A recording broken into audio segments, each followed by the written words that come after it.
इस सभा में हम खास करके एक सरल विषय जिसके बारे में हमेशा हमारे मन उत्सुक हो जाते हैं और उसके बारे में चर्चा होते हैं।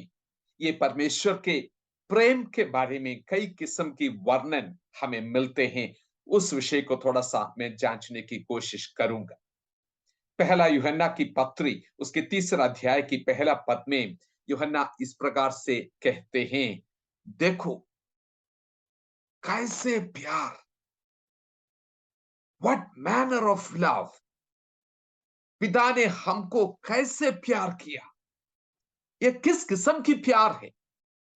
उस मूल भाषा में इस प्रकार से उसका वर्णन होते हैं कि ये ये संसार में मिलने वाला प्यार नहीं है। ये तो एक अलग दुनिया की, एक अलग जगह से आए हुए ये प्यार है। कुछ अद्भुत विषय इस प्यार में है। वो यूहन्ना हमें दर्शाने की कोशिश करते हैं। प्रभु के विषय में जो कुछ परमेश्वर के वचन कहते हैं, वो सचमुच में उसमें चकित करने वाले कई बातें हैं।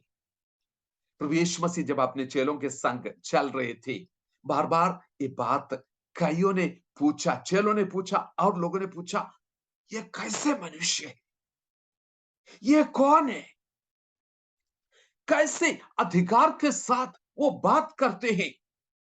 उसकी अनुग्रह सचमुच में चकित करने वाला है। उसका प्रेम हमें चकित करने वाला प्रेम है। सो परमेश्वर के बारे में जो कुछ हमारे सामने आते हैं, उसमें चकित करने वाले कई बातें हमारे सामने हैं।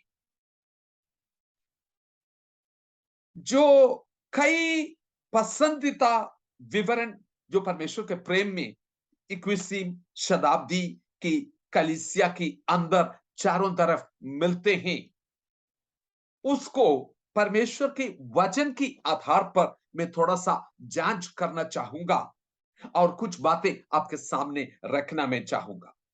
आप सोचेंगे, देखो कितनी अच्छे विषय है परमेश्वर के प्रेम के बारे में, उसमें किसी को कोई शक है? तो ऐसे एक अच्छे विषय के बारे में क्यों चिंता करना है, इसके बारे में क्यों सवाल उठाना है? क्योंकि परमेश्वर के ना बदलने वाले वचन जो है, उसमें कितना साफ इस विषय के बारे में कहते हैं कि जैसे कि यूहन्ना 3:16 जो गोल्डन वर्स कहलाते हैं, क्योंकि परमेश्वर ने जगत से इतना प्यार किया, ऐसा प्यार किया। सो समस्या कहां पर है? कुछ विवरणों को जो चारों तरफ मिलते हैं, हमारे इर्द गिर्द में रहते हैं, जो हमारे विचारों के ऊपर, हमारे व्यक्तिगत जीवनों के ऊपर, हमारे सोच और विचारों के ऊपर प्रभाव डालने वाले हैं, ऐसे कुछ वर्णन को आपके सामने मैं पहले रखना चाहूंगा। उसके बाद यह सचमुच में सही है परमेश्वर के वचन की आधार पर इसको देखने की हम कोशिश करेंगे। ऐसे वर्णन हमारे चारों तरफ मिलते हैं जो लगता है कि इसमें कोई प्रॉब्लम नहीं है, कोई गलती नहीं है, कोई समस्या नहीं है। सचमुच में व्यक्तिगत रीति में हमें वो प्यार करने वाला परमेश्वर है और उसकी आशा और उद्देश्य यह है कि मेरे जीवन में सब कुछ भला चंगा रहे और सब कुछ मेरे लिए अच्छा रहे। वही उसका विचार है। सचमुच में बड़ी गहरे प्यार से वो मुझसे प्यार करते हैं। वचन में भी कई जगह इसके बारे में लिखा है। ये सब कुछ जो है, मेरा व्यक्तिगत संबंध उसी के साथ कैसे है कि जो मैं उसके बारे में सोचता हूं, उसी में से निकल के कई विचार मेरे मन में आते हैं कि वो भी मेरे बारे में ऐसे सोचते हैं। हमेशा वो मेरे बारे में सोचते हैं। और कई वर्णन है, वो उसका मन जो है मेरे बारे में सोच विचार से भर गया है। देखो कैसे वो मुझसे प्यार करते हैं। गाना भी हम गाते हैं, देखो वो हमसे कैसा करता है प्यार। स्वर्ग की और महिमा और वैभव को छोड़कर वो इस पृथ्वी पर आया, क्योंकि वो मुझसे इतना प्यार करते थे। अगर इस संसार में ये मैं एकमात्र पापी होता तो भी, अगर सिर्फ एक ही पापी इस संसार में वो मैं हूं, तो भी वो स्वर्ग छोड़ के इस संसार में आते, क्योंकि वो मुझे बहुत प्यार करते हैं। ये सब कुछ उन्होंने मेरे लिए किया। देखो, उनकी नजर में मैं कितना महत्वपूर्ण हूं। मैं सचमुच में उसकी आंख की पुतली है। देखो, ये सारे ब्रह्मांड में कितना ग्रह होते हैं, लेकिन मेरा ग्रह जो है, प्लैनेट जो है, पृथ्वी, सिर्फ यहीं पे वो आया और कहीं नहीं गया। देखो कितना हमसे प्यार करते हैं। हमारी भलाई, हमारी तरक्की, यही उनका मुख्य कंसर्न है, उनकी चिंता है। वो चाहते हैं कि एक बहुत ही अच्छा जीवन मुझे इस संसार में मिले, क्योंकि मैं कोई छोटा इंसान नहीं हूं, मैं राजा की संतान हूं।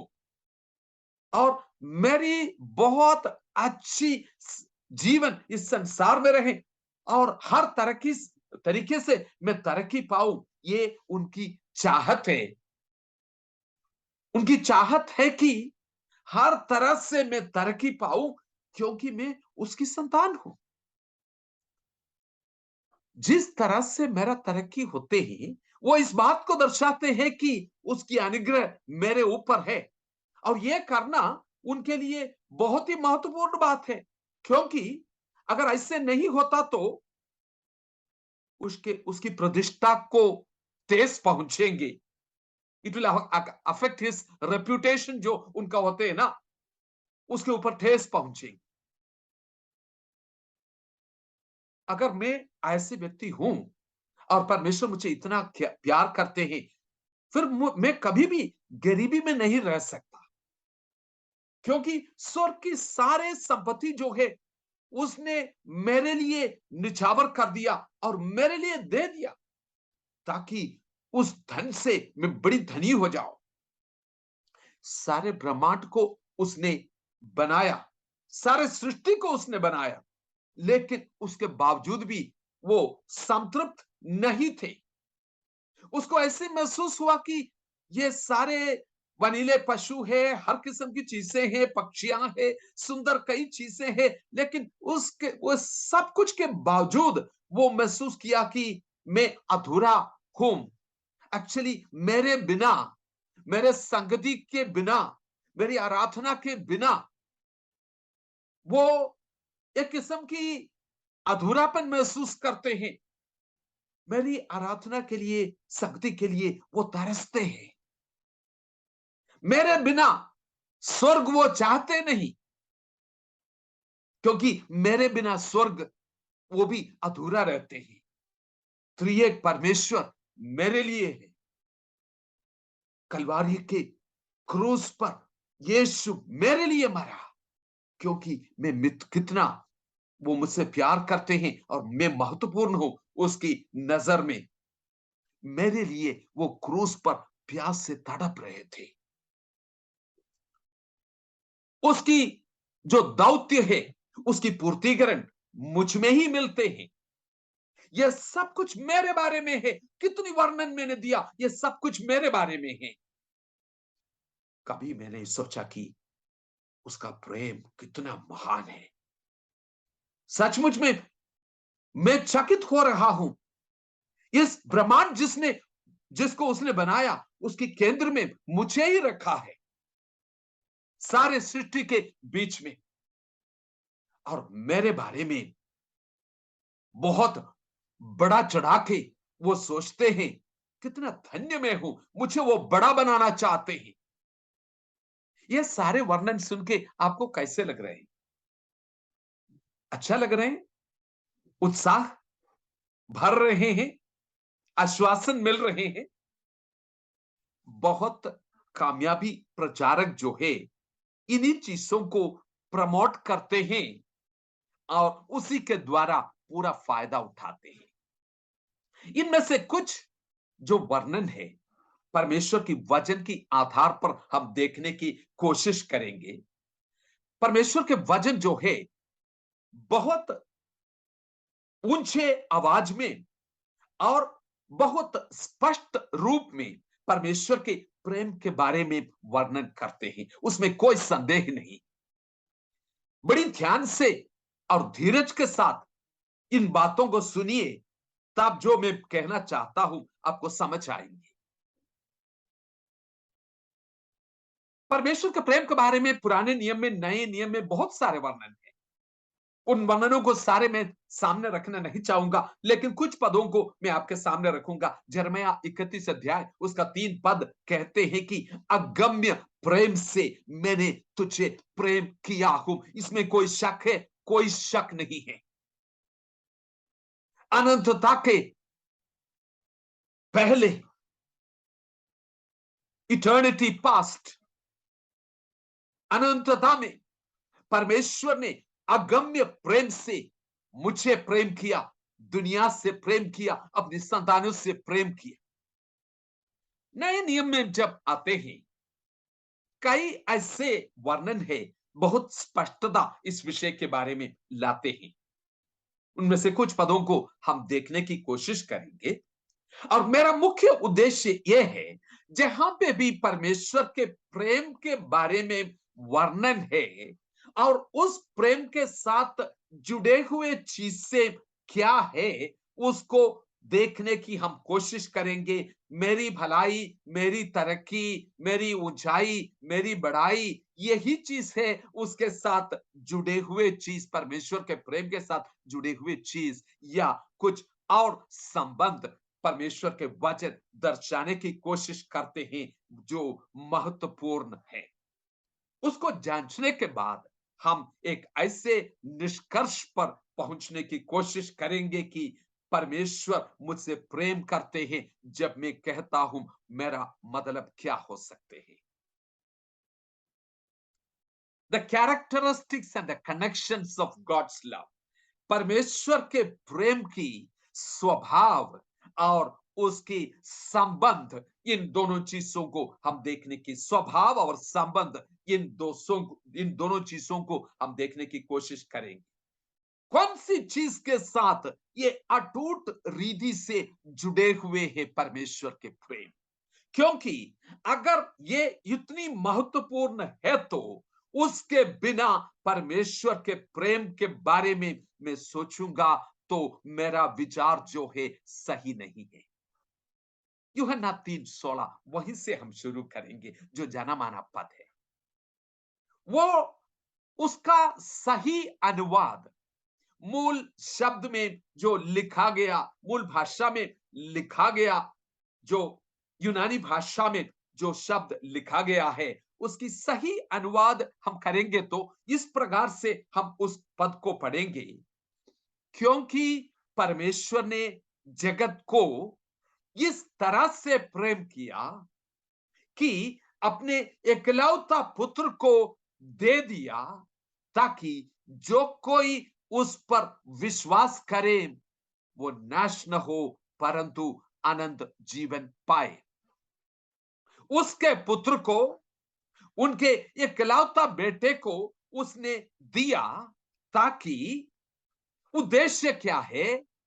जो कोई उस पर विश्वास करते हैं वो नाश न हो, परंतु अनंत जीवन पाए।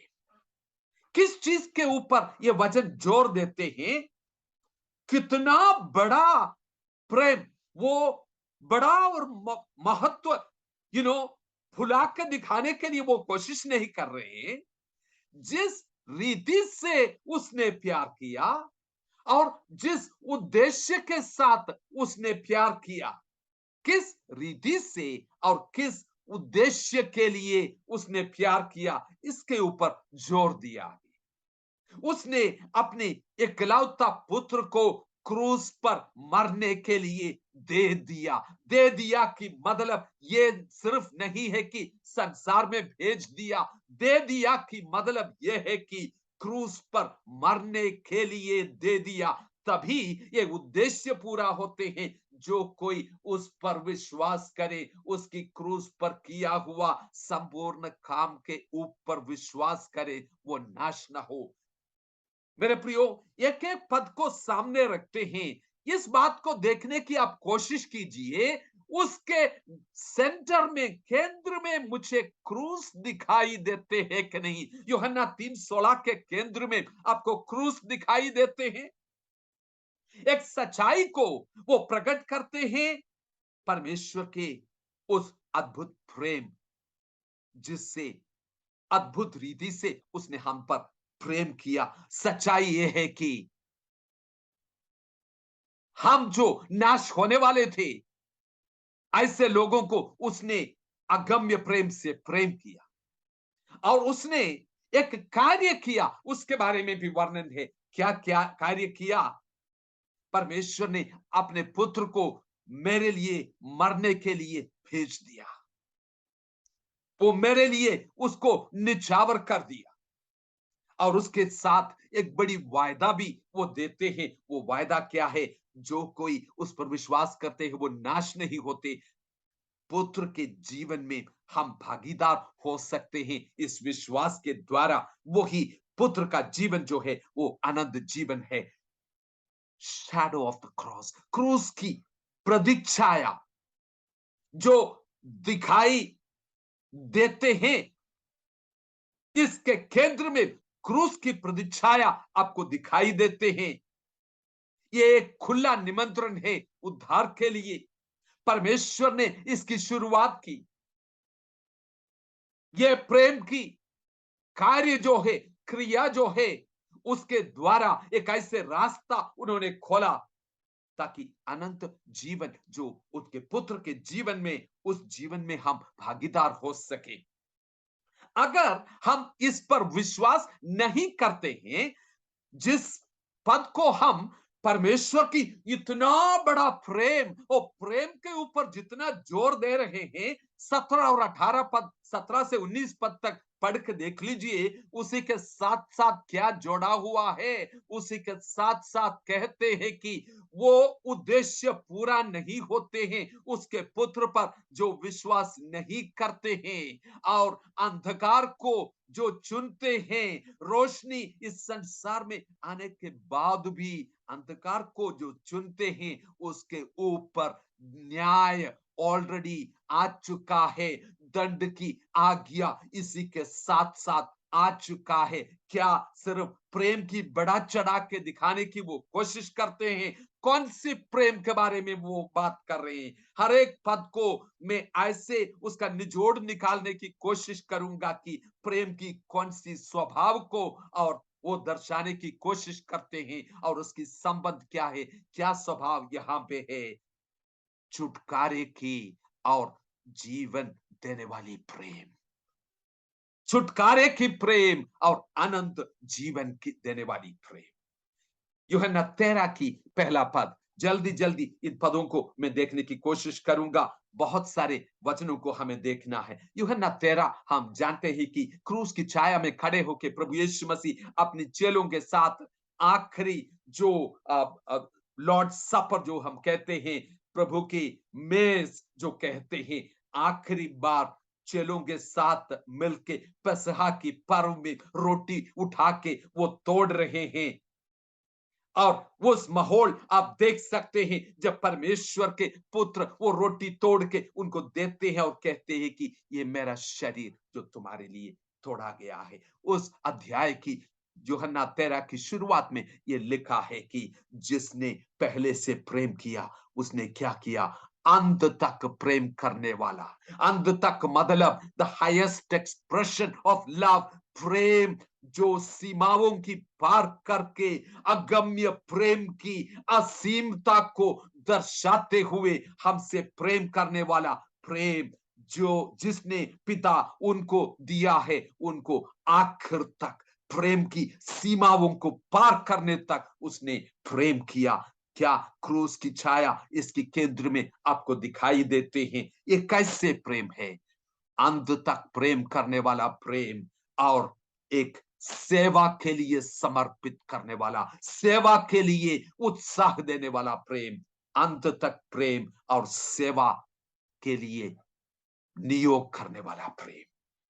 यूहन्ना 13 की 34, 34 एक दूसरे तुम ऐसे प्रेम करो, नई आज्ञा मैं तुम्हें देता हूं, जैसे मैंने तुमसे प्रेम किया तुम भी ऐसा किया करो। एक दूसरे से प्रेम करो। उसमें क्रूस आपको दिखाई देते हैं। कैसे प्रभु ने हमसे प्रेम किया, उस प्रेम का निशाना क्या है?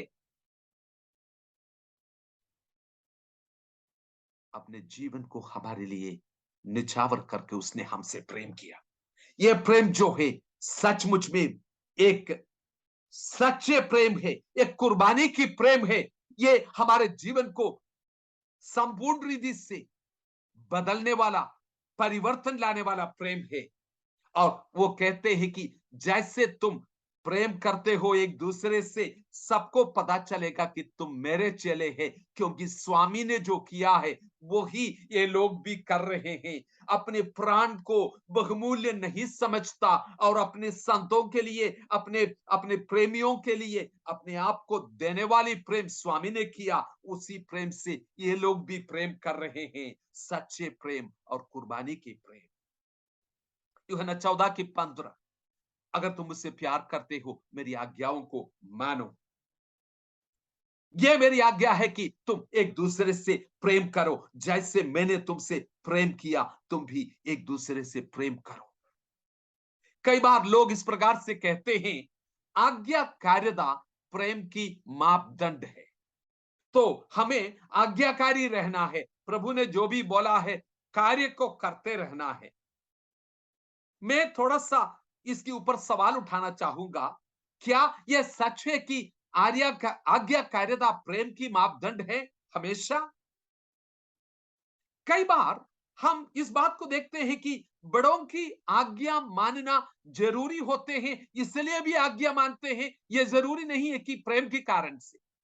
फरीसी लोग जो है, आज्ञा मानने वाले लोग, क्या प्रेम के कारण से परमेश्वर की आज्ञा माना वो? लूका 15 अध्याय में जो उड़ाव पुत्र के बारे में हम पढ़ते हैं, उसी कहानी में जो बड़ा बेटा जो है उसके बारे में एक अच्छा वर्णन है। सबसे बड़ी आज्ञाकारी वही थी और कहते हैं कि मैं कभी भी आपकी आज्ञा को नकार नहीं किया। क्या प्रेम के कारण से किया? उस पद को पढ़, उस अध्याय को, उस हिस्से को पढ़ के देख लीजिए कि प्रेम के कारण से उसने किया कि और कुछ कारण से किया। लविंग गॉड सो डीपली, परमेश्वर को ऐसे प्रेम प्रेम करना, इतनी गहराई से प्रेम करना, ताकि उसकी आज्ञा पालन करने में ही हमारा आनंद होते हैं। इस तरह से हम प्रेम कर पाते हैं कि उसके आज्ञा पालन करने में ही मेरा आनंद है। भजनकार भजन 119 जो है, पूरा उस पुस्तक में हर अगले सेंटेंस जो है इसके बारे में दर्शाते हैं। कितना तेरी व्यवस्था को मैं प्यार करता हूं, कितना तेरी व्यवस्था में मैं आनंदित होता हूं। मेरी आज्ञाकारिता इस आनंद से, इस प्यार से निकल के आते हैं। जो मत्ती 22 की 37 पद से आगे प्रभु यीशु ने जो महान आज्ञा के बारे में बताया, और उसमें इस चीज को दर्शाती अपने परमेश्वर के सब कुछ, संपूर्ण संपूर्ण सब कुछ से, तन और मन और प्राण और शक्ति और सामर्थ, इन सब चीजों से उससे प्यार करें। आनंद भरी आज्ञाकारिता, स्वार्थ भरी नहीं, आनंद भरी आज्ञाकारिता, ये महत्वपूर्ण है, सिर्फ आज्ञाकारिता नहीं। यूहन्ना 15 की 13 पद में, इससे बढ़कर कोई प्यार नहीं है कि एक व्यक्ति अपने दोस्त के लिए अपने प्राण देने के लिए तैयार हो जाते हैं। और प्रभु यीशु मसीह अपने चेलों को मुड़ के बोलते हैं, तुम मेरे दोस्त हो, तुम मेरे दोस्त हो। और दोस्त, अच्छा दोस्त के बारे में मैंने बताया, इससे बड़ी प्रेम नहीं है कि दोस्त के लिए प्राण देने के लिए तैयार होना। प्रेम की स्तर को वो बहुत ऊंचा उठा के सेट करते हैं।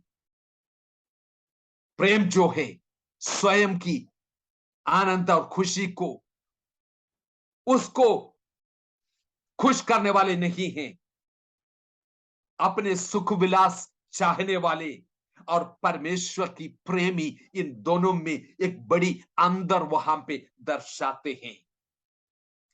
सच्चे प्रेम के बारे में ये कहते हैं।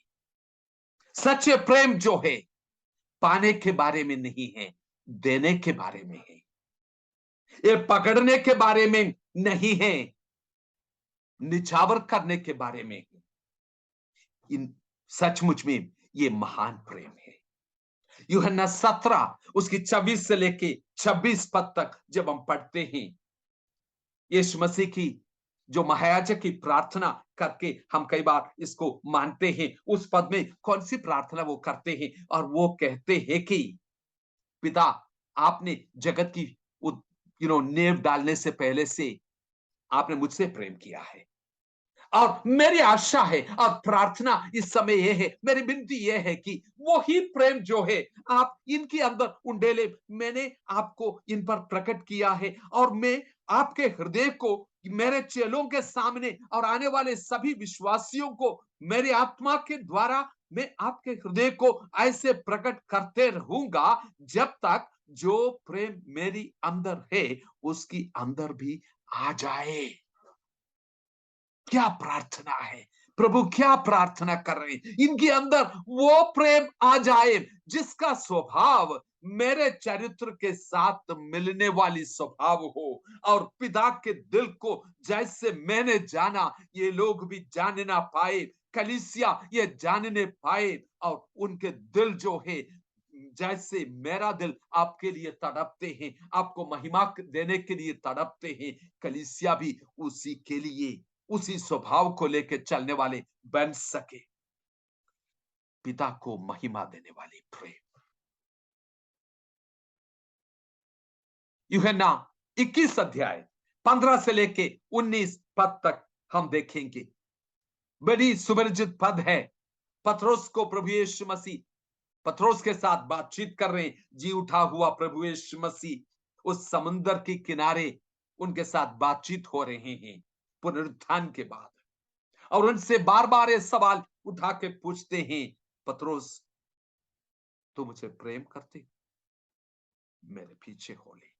कई बातें उनको बताया। प्रभु यीशु मसीह से प्यार करना, तुम प्यार करते हो? वो सिर्फ एक भावना नहीं है, एक फीलिंग नहीं है, उससे बढ़कर वो प्यार करते हो। वो सवाल पूछ के तुरंत बाद क्या बोलते हैं, मेरे पीछे हो ले। वो जो आखिरी निशाने की जो फिनिश लाइन है, तब तक मेरे पीछे हो ले। वो लाइन को जब तक क्रॉस करें, जब तक तुम अपनी दौड़ को पूरा करें, जिस नियोग के लिए तुम्हें नियुक्त किया है उसको पूर्तिकरण हो जाए, तब तक तुम मेरे पीछे अनुकरण करें। प्रेम करते हो, अनुकरण करें मेरे पीछे। पत्रोस आने वाले दिनों में तुम्हें ऐसे जगह में शायद लेके जाएगा, शायद नहीं पक्का लेके जाएगा जहां तुम जाना नहीं चाहते। जो रास्ता अनकंफर्टेबल हो, इतना आरामदायक ना हो, कई जोखिमों को तुम्हें उठाना पड़े, अगर प्रेमी है तो उन हर समस्याओं को, हर सीमाओं को पार करके मेरे पीछे हो ले।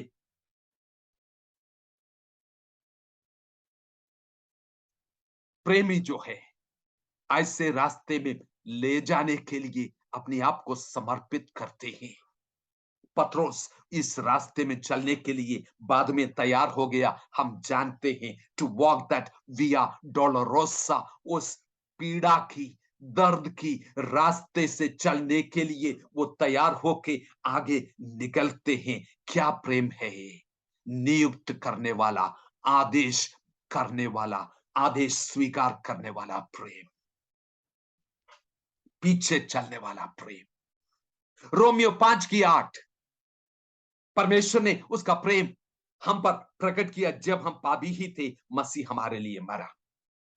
हम निसहाय थे, ईश्वर विरुद्ध थे और क्रूस की विरोधी थे, शत्रु थे, प्रेम के पात्र नहीं थे, फिर भी उसने हम पर दया की। और उन हम पर अपनी महिमा और दया उसने दिखाया, प्रेम दिखाया, बड़ी कीमत चुका के। उसके केंद्र में भी हम उसको उस क्रूस को देखते हैं।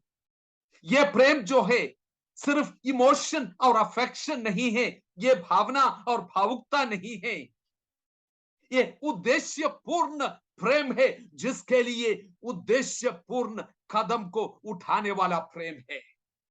परमेश्वर के प्रेम के बारे में जब सोचते हो, उसके केंद्र में क्रूस को देखो और उद्देश्यपूर्ण कदम को आगे बढ़ा लो।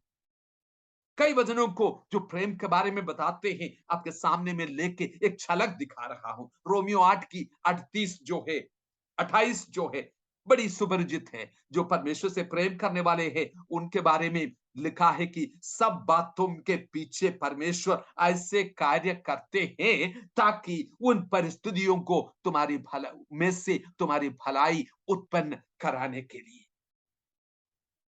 उसकी 34 34 पद जो है, वहां पे क्या ले, यीशु जो मर गया और मृतकों में से जी उठा, उसको दर्शाते हैं। वो पिता परमेश्वर की दाहिनी ओर जा बैठे हैं। यीशु जो मर गया और मुर्दों में से जी उठा, क्रूस उसके बीच में दिखाई दे रहे हैं। यही प्रेम के बारे में आगे कहते हैं कि ये प्रेम जो मसीह यीशु में है, वो प्रेम के बारे में वर्णन पहले दे दिया क्रूस के द्वारा, और ये प्रेम जो मसीह यीशु में है, इस प्रेम से हमें कौन अलग कर सकते हैं। 29 पद में कहते हैं कि ये संसार में या अब जो जो सारे ब्रह्मांड में या आत्मिक ऊंचे स्थानों में जो भी शक्तियां ताकतें हैं, जीवन हो, मृत्यु हो, स्वर्गदूत हो, कोई भी ताकतें हो, कोई भी परिस्थिति हो, इस मसीह के प्रेम से मुझे या हमें अलग नहीं कर सकता। जिसने ऐसे किस्म की परिवर्तन करने वाले प्रेम की सामर्थ को अनुभव किया है, हर किस्म की प्रतिकूल परिस्थिति को सामना करने के लिए और उसमें जीवन से भी बढ़कर निकलने के लिए वो सुसज्जित हो जाते हैं। चुनौती देने वालों को वो चुनौती देते हैं और उसके लिए सुसज्जित हो जाते हैं।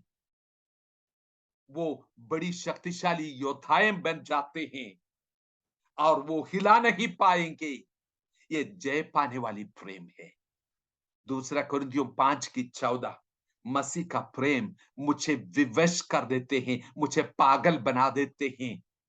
क्योंकि आगे वो कहते हैं कि ये बात के समझ जो जो जो निचोड़ पर मैंने पहुंचा, एक सबके लिए मरा, तो जो आज जीवित है वो अपने लिए ना जिए, लेकिन उसके लिए जिसने मृतकों में से जी उठा और आज भी मेरे लिए जिंदा है, मैं उसके लिए जीऊंगा। वो पद किस चीज को दर्शाते हैं? प्रेम अंदर से थका देते हैं। प्रेम, द लव इज कंपेलिंग।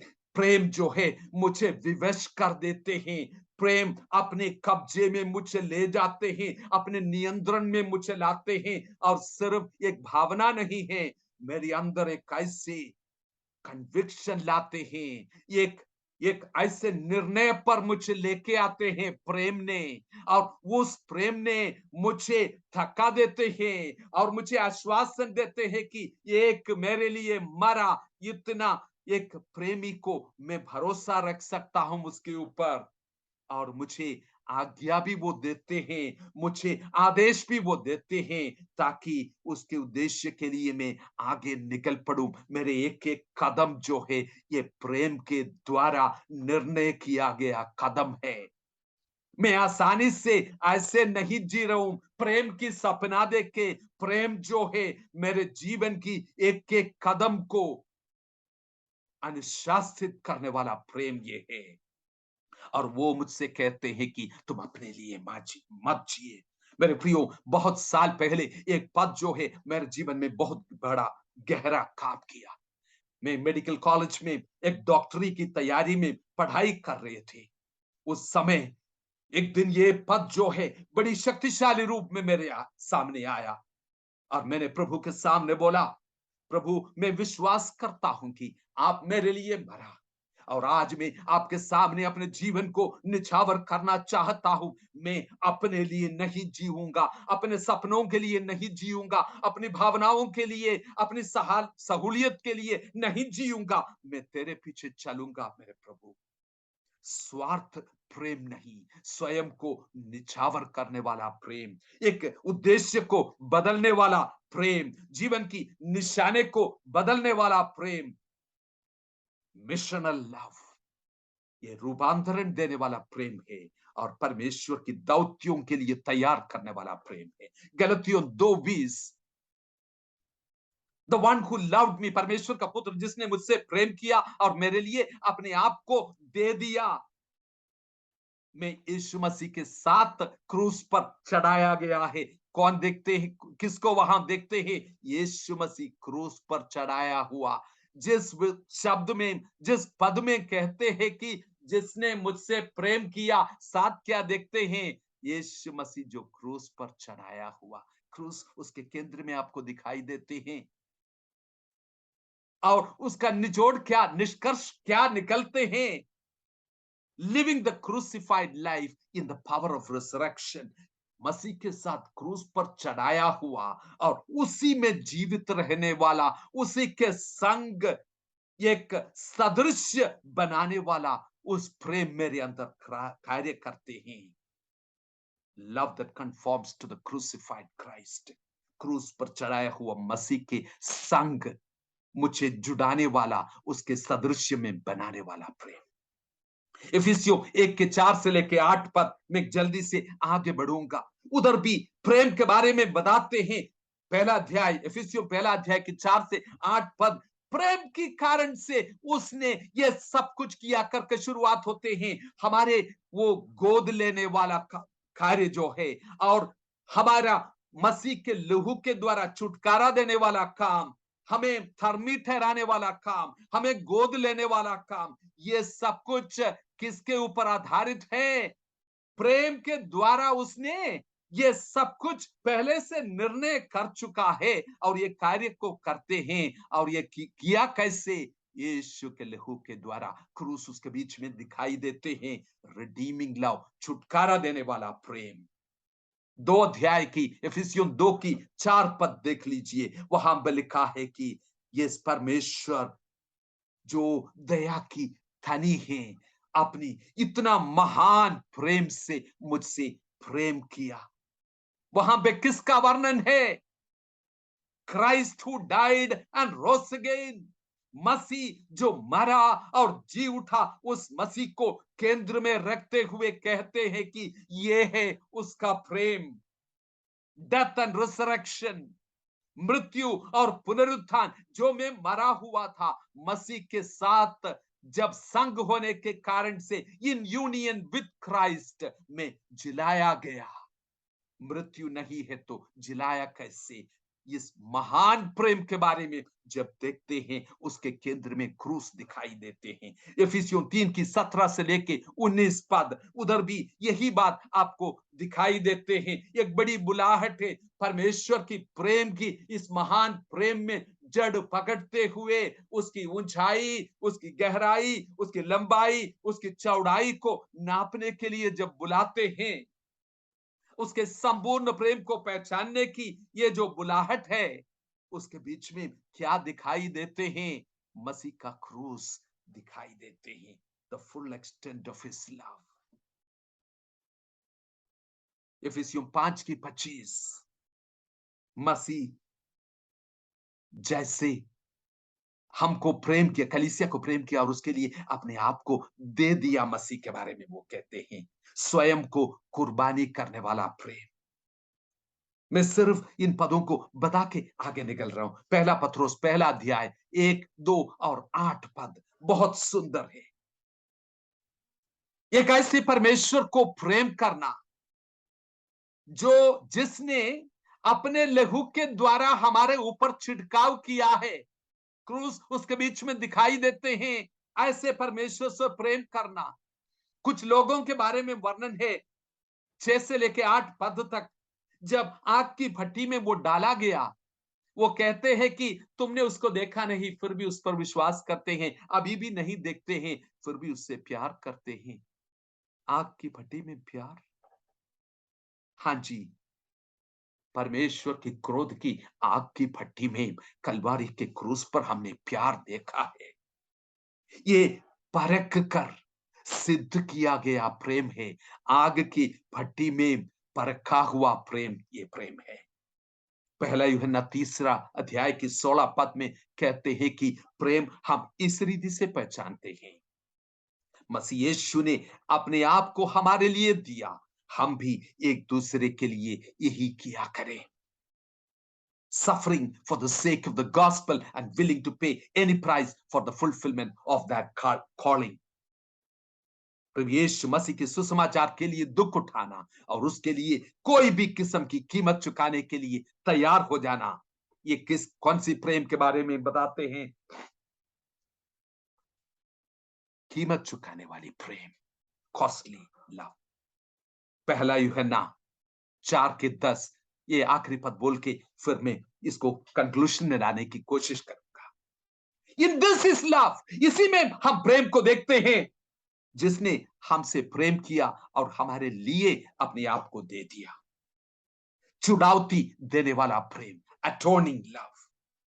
मेरे प्रियो, बहुत सारे पदों को आपके सामने मैंने रखा। इन पदों में हमने क्या देखा? यह बात मैं दिखाने की कोशिश कर रहे थे कि जहां प्रभु परमेश्वर के प्रेम या यीशु मसीह के प्रेम जो हमारे प्रति है, उसके साथ जुड़े हुए किस चीज को आप देखते हैं, उसका स्वभाव क्या है, उसका संबंध क्या है? उसका स्वभाव यह है निछावर करने वाला प्रेम, परमेश्वर को महिमा देने वाला प्रेम, छुटकारा देने वाला प्रेम, कीमत चुकाने वाला प्रेम, यह उसका स्वभाव है। और किस चीज के साथ वो जुड़े हुए हैं? क्रूस के साथ वो जुड़े हुए हैं। यह बड़ी सच्चाई जो है, 21वीं शताब्दी में रहने वाले मसीही लोग इसको ध्यान देने की जरूरत है, क्योंकि इसको बहुत बुरी तरह से बिगाड़ दिया है। परमेश्वर के प्रेम के बारे में बहुत बड़ा चढ़ा के हम बोलते हैं, लेकिन उसके बीच बीच में क्रूस हमें दिखाई नहीं देते हैं। क्रूस उठा के चलने के लिए निमंत्रण जो है हमें दिखाई नहीं देते हैं, और सोचते हैं कि हमारे बारे में कुछ बड़ा बनाना वो चाहते हैं, लेकिन उनका उद्देश्य ये नहीं है। परमेश्वर का उद्देश्य ये है कि उसको पुत्र को बड़ा बनाए। क्रूस और प्रेम की संबंध को देखें। परमेश्वर का पुत्र इसलिए इस संसार में आया, खोए हुओं को ढूंढने के लिए, उनके लिए अपना प्राण बलिदान देने के लिए। मेरे प्रियो, हालांकि क्रूस के द्वारा परमेश्वर ने अपने प्रेम को प्रकट किया है, लेकिन परमेश्वर की प्रेम की कारण से क्रूस नहीं जरूरत पड़ी, पर उसकी न्याय के कारण से। ध्यान से सुनिए, फिर से मैं बताऊंगा। हालांकि क्रूस के द्वारा परमेश्वर ने अपने प्रेम को प्रकट किया है, लेकिन परमेश्वर की प्रेम के कारण से क्रूस जरूरत ना पड़ी, पर उसकी न्याय के कारण से। गलत नहीं समझना, ये इसीलिए नहीं है कि परमेश्वर इतना प्यार करते थे हमसे कि वो मजबूर हो गया कि अपने पुत्र को भेजे, प्रेम की कारण से नहीं। प्रेम की कारण मजबूरी में यू नो आ गया कि अपने पुत्र को भेजे, ऐसे नहीं है। न्याय के कारण से। यूहन्ना 3:16 के बाद मैंने बताया 17 से 18 भी साथ पढ़ के देख लीजिएगा। पुत्र के आने के कारण से न्याय वो भी साथ साथ आ रहे हैं, साथ साथ। परमेश्वर के न्याय जो है, इस बात के लिए उनको मजबूरी किया कि पाप के दंड दिया जाए। The justice of God necessitated the death of the soul that has sinned. पाप करने वाला व्यक्ति जो है, उनका मृत्यु, पाप का मजदूरी मृत्यु, ये परमेश्वर की न्याय है। परमेश्वर का प्रेम जो है न्याय को हल्का नहीं करते, उसको डाइल्यूट नहीं करते।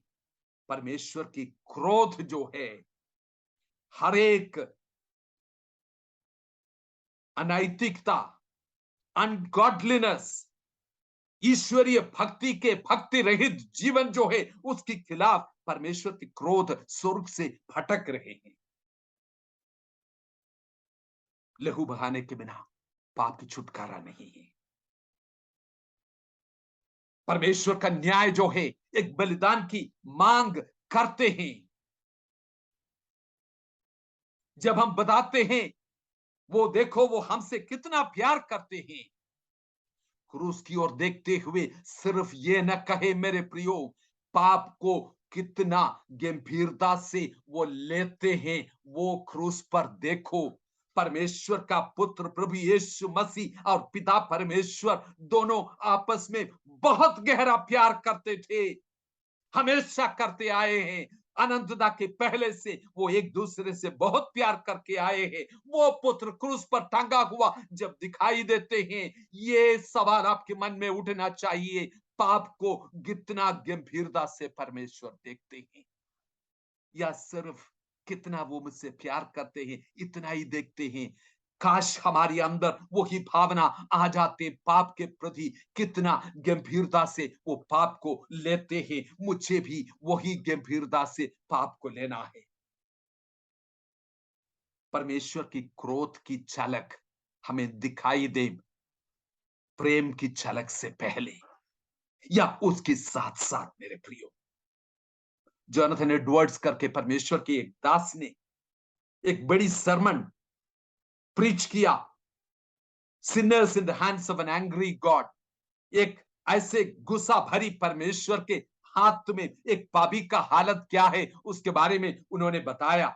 गुस्सा भरी परमेश्वर को दिखाकर उसकी क्रोध को बढ़ा चढ़ा कर दिखाने की वो नहीं कोशिश कर रहे थे, मेरे प्रियो। उनकी कोशिश ये था, उस सरमन की एप्लीकेशन क्या है, क्रोध के ऊपर करुणा जयवंत होते हैं, लेकिन पाप को इतनी गंभीरता से लेने वाला परमेश्वर, उसके क्रोध को हम नजरअंदाज नहीं कर सकते हैं। परमेश्वर के प्रेम को देखने के साथ साथ उसकी क्रोध को भी देखें क्रूस पर, ये दोनों चीज हमें देखने की जरूरत है। परमेश्वर का क्रोध क्या है, ये ऐसे नहीं है कि पता नहीं अब ये क्या करेगा, एक गुस्सा गुस्सा की आवेश नहीं है। परमेश्वर का क्रोध हर किस्म की बुराई के प्रति एक निश्चित और निर्धारित और क्रियात्मक बदला जो परमेश्वर अपने मन में पहले से निर्णय किया है, वो है परमेश्वर का क्रोध। हर किस्म की बुराई के प्रति निश्चित, निर्धारित, क्रियात्मक एक बदला जो पहले से उसने अपने हृदय में निर्णय किया है, ये है परमेश्वर का क्रोध।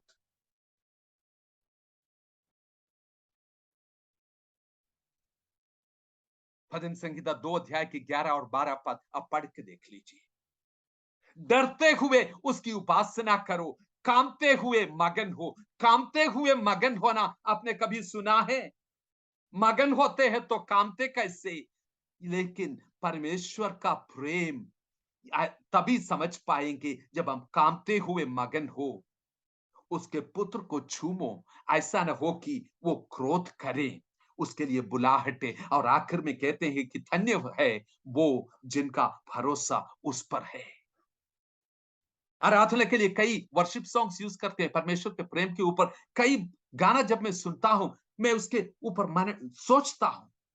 कई लोग खड़े होके बोलते हैं, ओ मैं प्यार में गिर गया है, प्यार के अंदर है, मेरा हर श्वास में वो है, मेरा एहसास में वो है, वो मेरा दिल की धड़कन है, मेरे जुबान इसको बोल नहीं सकता, ओ मैं महसूस इसको मैं कर दे कैसे बर्दाश्त करूं। ऐसे ऐसे फिल्मी गाना जैसे ही सुनाई दे रहे। सचमुच में ये आपकी सच्चाई है कि एक एक दिल की धड़कन में आप परमेश्वर से प्रेम करते हो? अगर एक एक दिल की धड़कन में आप परमेश्वर से प्रेम करते हैं को, ये बर्दाश्त से बाहर ये प्रेम आपके अंदर है और ये प्रेम आपको विवश करते हैं को, दिल की धड़कन के साथ एक एक कदम जो आप रखते हैं इस प्रेम की निशाने के रूप में, उस कदम को रखने के लिए आप तैयार हैं मेरे प्रियो। मैं अपने जीवन में इस समय को याद करता हूं, एक जवान के रूप में कई चुनौतियां मेरे सामने आई, मसीह का प्रेम ने मुझे विवश किया। मेरे सामने कई ऑप्शंस निकल के आए, लेकिन मैंने बोला मैं झूठ नहीं बोलना चाहूंगा। अगर सचमुच में मैं परमेश्वर से प्यार करता हूं कि तो मेरे जीवन की एक एक कदम जो है, जिस दिल की धड़कन से मैं उसके प्यार करता हूं, एक एक कदम में उस प्यार के निशाने को मैं दिखाऊंगा उसके अनुग्रह के कारण से। ऐसे गाने में किस चीज की कमी है, ऐसी आराधना में किस चीज की कमी है? पवित्रता की कमी है, आदर की कमी है, उस परमेश्वर की भय की कमी है, परमेश्वर की क्रोध की समझ की कमी है, उसकी अद्भुत अनुग्रह को पहचानने की कमी है। अद्भुत अनुग्रह जिसके लिए हम कर्जदार है उसको समझने की कमी है मेरे प्रियो। बहुत जल्दी से मैं बंद करना चाहूंगा। हमें बड़ा बनाना नहीं उसका उद्देश्य है, उनकी छुटकारे के उद्देश्य हमें बड़ा बनाना नहीं है, पर उसके पुत्र की महिमा और उसमें तुम संपूर्ण हो जाए, यही उसका उद्देश्य है। क्या इतनी गंभीर बातें हैं? ये बहुत गंभीर बात है। अगर नहीं तो दुनिया में हम उसके गलत तस्वीर प्रस्तुत करेगा, मसीहत के बीच में एक गलत विवरण उसके प्रेम के बारे में हम बताएंगे। आसान जीवन के लिए तरसने वाला एक हृदय हमसे दूर होना चाहिए। इस प्रेम को हम पहचानते हैं तो उसके प्रेम को चखने वाला कोई भी अपने लिए नहीं जी सकते हैं, यह गंभीर बात है।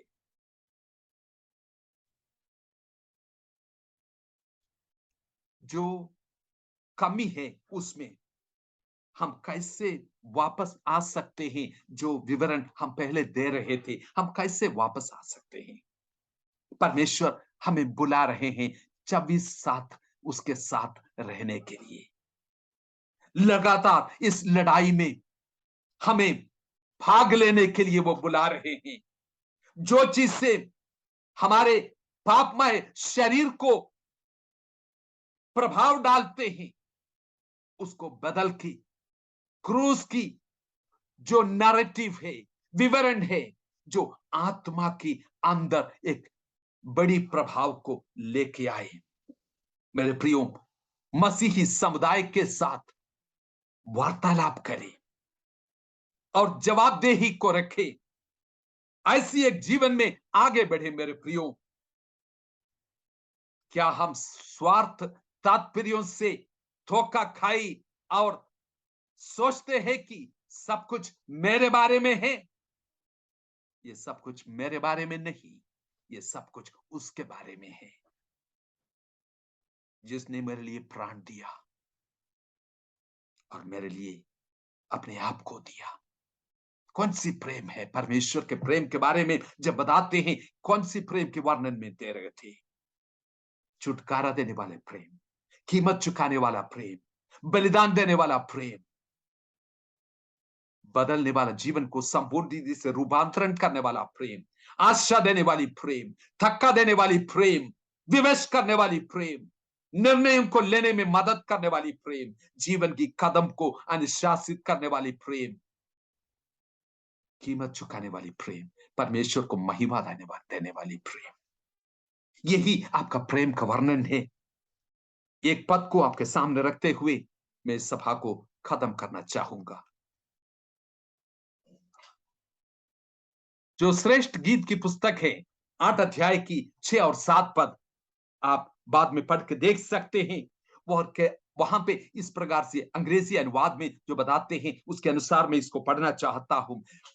कोई एक प्रेमी उधर है, वो कहते हैं कि मुझे अपने हृदय की मोहर बनाए, मुझे अपने हृदय की छाप लगा बनाए, मोहर बनाए, मुझे अपनी हाथ की मोहर बनाए। दो जगह में ये मोहर लगाना, छाप लगाना मैं चाहता हूं।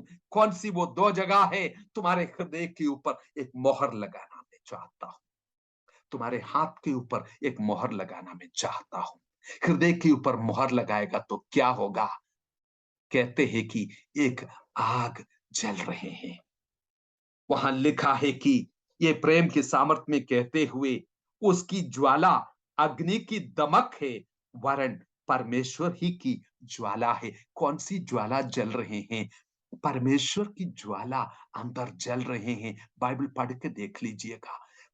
अगर परमेश्वर की ज्वाला अंदर जल रहे हैं मोहर लगाने के कारण से, जो कह रहे हैं कि मुझे अपने हृदय की मोहर बनाए, वो कौन है? तुम्हारा प्रेमी, तुमसे प्यार किया और तुम्हारे लिए अपने आप को दे दिया, वो प्रभु यीशु मसीह कह रहे हैं कि मुझे अपने हृदय की मोहर बनाए। मेरे प्रियो, वो मोहर लगाने के कारण से तुम्हारी अंदर एक ऐसी आग जलेंगे, और उस आग के बारे में लिखा है कि उस ज्वाला के बारे में, पानी की बाढ़ से भी प्रेम नहीं बुझ सकता, और ना महानदों से डूब सकती है। बड़ी बाढ़ जो आते हैं उससे भी ये आग बुझाते नहीं हैं, और नदियां बहती हैं उससे भी ये आग बुझते नहीं हैं। अचानक आने वाले फ्लड, जो बाढ़ जो है, जो चारों तरफ हमारी हो रहे हैं, और नदियां जो बहते हैं लगातार, मसीह की खिलाफ उठने वाली घृणा और द्वेष की भावनाएं जो है, ये आग को बुझा नहीं सकते हैं। आज आपके अंदर वो आग जल रहे हैं। अगर ये मोहर लग गया तो इस प्रेम के बारे में एक शब्द वो आगे कहते हैं कि यदि कोई अपने घर की सारी संपत्ति प्रेम की संधि दे दे, तो भी वो अत्यंत तुच्छ ठहरेगी। पौलुस प्रेरित उन्हीं शब्दों को लेके फिलिपियों की 3 अध्याय में कहते हैं, मेरे प्रभु यीशु मसीह की पहचान की उत्तमता की कारण से सब बातों को मैंने कूड़ा समझता हूं। ये प्रेम की आग अंदर जल रहे हैं। क्या आज अपने आप को प्रभु के सामने अर्पित करेंगे और कहेंगे, प्रभु मेरे अंदर वो आग जलाए, छाप लगाए प्रभु मेरे हृदय पर, छाप लगाए मेरे हाथ पर, मेरे कार्य इस प्रेम के द्वारा हो, मेरे जीवन इस प्रेम के कारण से हो, ये आग मेरे अंदर जलते रहे। कई किस्म की जो दुश्मनियां, कई किस्म की जो सताव मेरे सामने आते हैं, हर किस्म की मुश्किल परिस्थितियों में ये आग बुझेगा नहीं। ये आग जलते रहेगा जब तक उसको आमने सामने देखेंगे। जहां पे भी आप है, अपने हृदय को परमेश्वर के सामने अर्पण करें, प्रार्थना करें। प्रेमी और दयालु परमेश्वर, तेरे जन के लिए प्रार्थना करते हैं। जब ये परमेश्वर के प्रेम के बारे में बताते हैं, अपनी स्वार्थ के लिए इस प्रेम को इस्तेमाल नहीं करें, और ये ना सोचें कि ये सब कुछ मेरे बारे में है। प्रेम के बारे में वे जब भी सोचते हैं, क्रूस को साथ साथ, तेरे लहू को साथ साथ इनके सामने दिखने पाए परमेश्वर। ये प्रेम जो है इनको विवश करे आने वाले दिनों में। मैं प्रार्थना करता हूं कि आज प्रभु, जैसे कि मैं प्रार्थना करता हूं, इनके जीवन के ऊपर एक मोहर लगाए परमेश्वर, इनके हृदय के ऊपर, इनकी भावनाओं के ऊपर, इनकी इच्छाओं के ऊपर एक मोहर लगाए परमेश्वर, ताकि जो कोई इच्छाएं, भावनाएं, इसके अंदर जो कोई सपनाएं निकल के आते हैं, ये प्रेम के द्वारा जलते हुए आग से निकलने वाले सपने हो परमेश्वर। इनके जीवन के कार्य और सेवकाई जो है इस प्रेम के प्रेम के कारण से बदला हुआ जीवन हो परमेश्वर। तेरी सामर्थ्य हाथों में तेरे लोगों को देते हैं प्रभु जी। बाढ़ की समान आने वाली दुश्मनियों से, और नदियां की समान लगातार बलने वाले बहते जाने वाली उन दुश्मनियों से, उन प्रतिकूल परिस्थितियों में आप इनकी ज्वाला को बनाए रखें परमेश्वर। आप इनकी सुरक्षा करें परमेश्वर। इनकी कोई भी जीवन की आग बुझने ना पाए परमेश्वर। परमेश्वर के प्रेम की सही वर्णन देने वाले ये बन सके परमेश्वर। आदर और महिमा जीवते परमेश्वर को देते हैं और ये सब कुछ हम मांगते हैं हमारे उद्धारकर्ता और जीवित परमेश्वर प्रभु यीशु मसीह के नाम से सुनो दया से ग्रहण कीजिए। आमीन। आमीन। परमेश्वर आप सबको आशीष दे। उन वचनों को फिर से पढ़े, उसके ऊपर सोच विचार करें। परमेश्वर के प्रेम के बारे में सोचते हुए मेरे जीवन में क्या परिवर्तन है, क्या मेरा बोली बदलेंगी, मेरा वर्णन बदलेंगी, मेरे जीवन बदलेंगी। प्रभु इसके लिए आपको मदद करे अपने आत्मा के द्वारा, अनुग्रह के द्वारा। आमीन। God bless you.